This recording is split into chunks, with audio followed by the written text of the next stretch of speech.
You people have called you the real Tony Stark.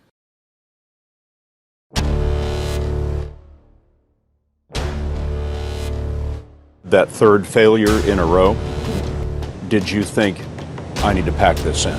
Never. Why not? I don't ever give up.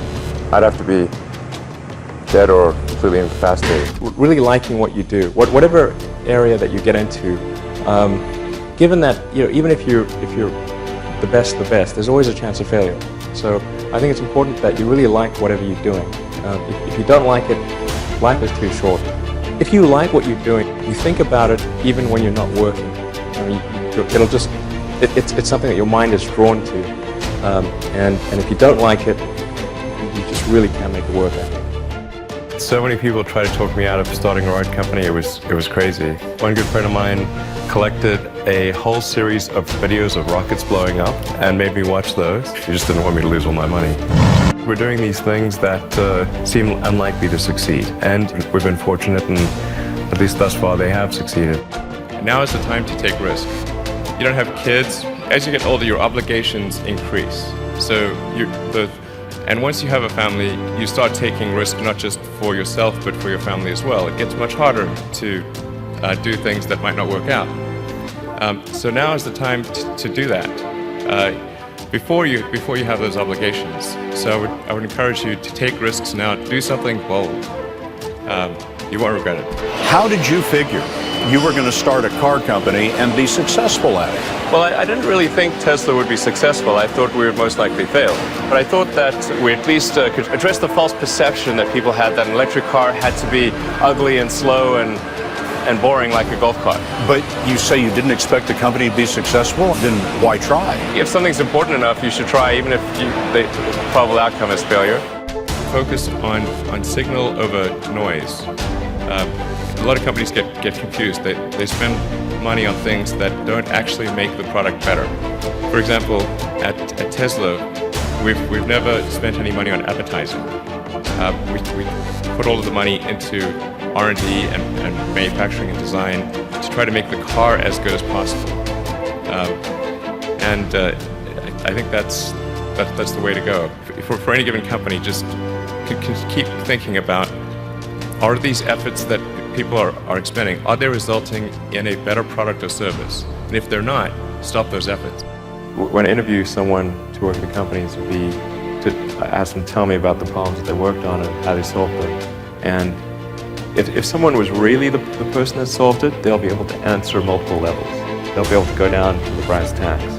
And if they weren't, they'll get stuck. And then you can say, oh, this person was not really the person who solved it, because anyone who struggled hard with a problem never forgets it. If you're creating a company or if you're joining a company, the most important thing is to